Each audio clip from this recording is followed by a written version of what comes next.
Hey, this is Amanda from Handy DandyLion Baking. Today we're going to be working on a cookie cake with buttercream icing. Thank you for joining us and viewing my channel. Don't forget to please like and share and follow. We started out and I had butter in the mixing bowl and the butter was melted. You should let it come to room temperature, but I put mine in the microwave for maybe like 30 seconds.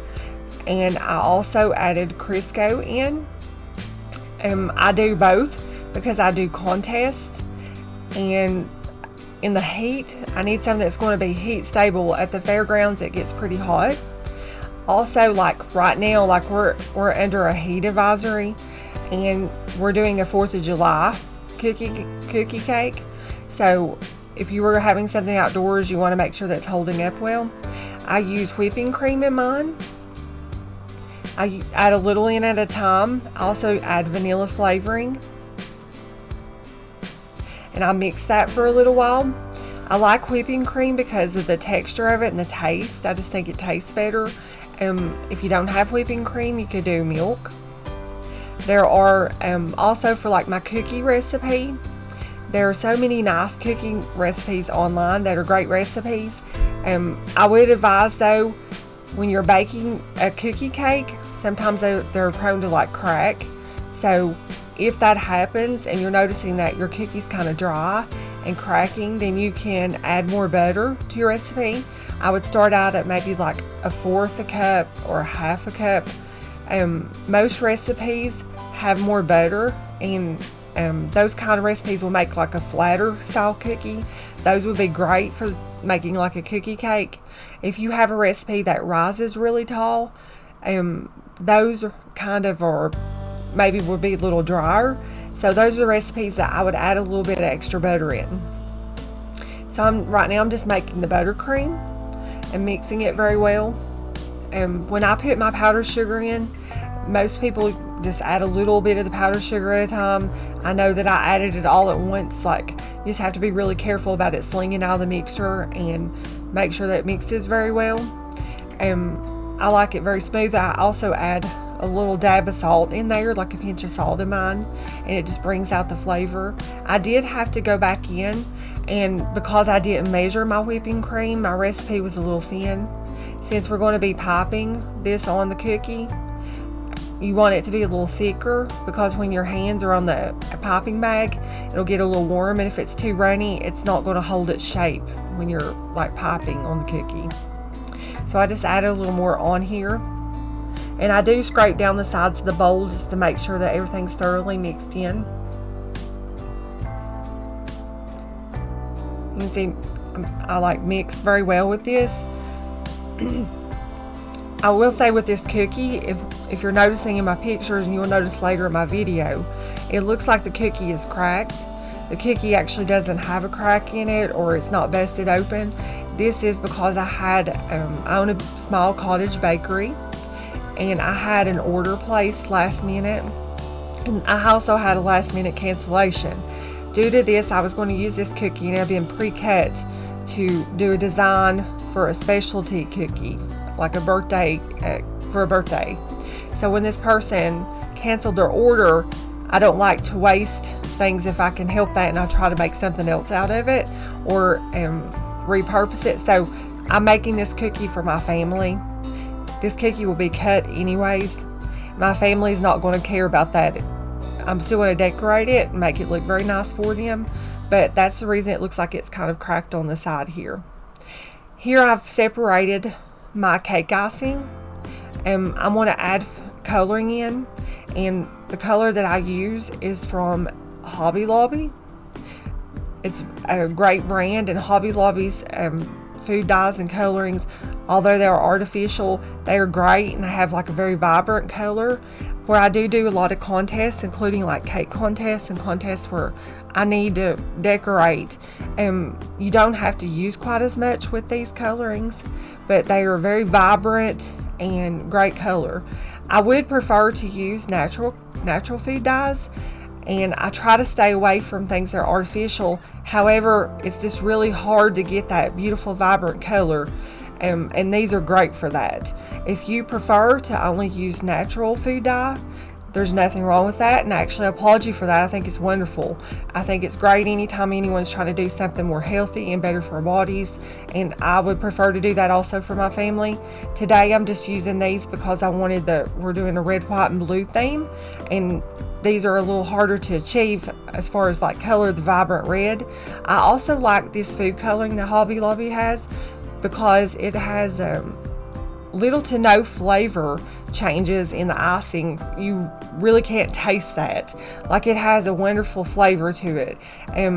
Sometimes, with some food dyes and colorings, you'll get that little aftertaste from the red or like the black dyes and the darker colors like the dark blues. You will not see that with this. You may taste a very slight change in it, but for the most part, you're just going to taste vanilla buttercream as if it did not have the food coloring in it. This is one of the reasons that I prefer this brand.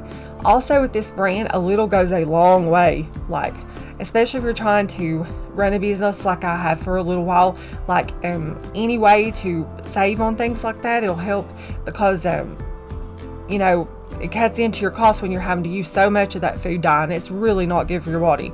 So being able to use a little bit helps.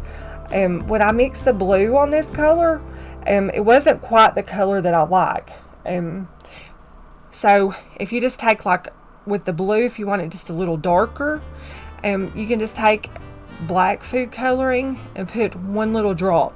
You got to go very easy with that though. And that's what I'm doing right here is you just add the one drop of black food coloring to make the color a little of a darker blue color.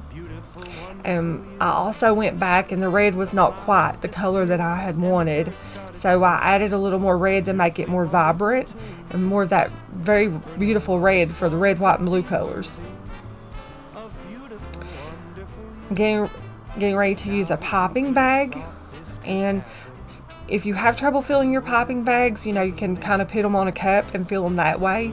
I prefer to just do it with my hand, like do it this way. I've done this forever, and it's just easier for me to do that than rather do it the other way. I twist the bag, and I always make sure that I squeeze a little out to get the air out before I start piping.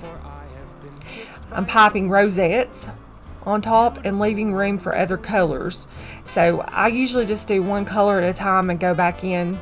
So I'm doing the blue, squeezing all of the blue out of the piping bag. I went back and got red and filling up my piping bag. And of course, I want to do the red, white, and blue thing. We want it to be patriotic. And I want to say, I hope that you all had a great holiday. Tomorrow's the 4th of July. Hope everyone has a safe and blessed holiday. Piping in the red. I did rosettes on this, but if you have Russian tips, that would also be very beautiful on this. I have done like flowers before. You could do the different colored flowers on it. That would be gorgeous on this. Also, you could do like a leaf tip and do leaves and do like a floral theme. All of those will work great, and that's the wonderful thing about decorating it. It's what you like and what you think is pretty. There's so many. That's what I like about decorating cookies and cakes and those things is, and I would like to tell, like when I'm trying to explain to someone how I'm going to decorate something. It's so hard for me to describe that because, it's really your idea of how you want this cake or cookie decorated. So there's so many options and things with that, and I think it's just kind of fun to do that. I also have a Facebook page for my business, Handy DandyLion Baking. If you have time, go over and check that out on Facebook and maybe like or share that. I am thinking about possibly maybe selling in the state of Virginia. It is legal for me to do that. I'm just doing like a cottage bakery. So there are rules and regulations with that. If I make anything on my channel that has to be refrigerated, that's not anything that I would be selling. I'm making that for my family or for like a friend or like an event that I'm going to with my family.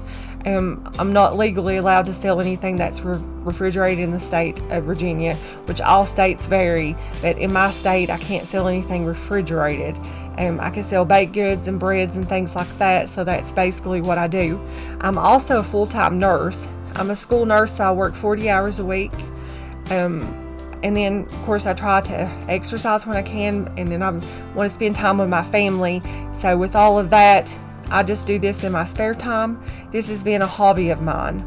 Last year, I participated in a lot of fair contests. I did 4, and I actually, for the first time, participated in a regional contest at the Appalachian Fair in Gray, Tennessee.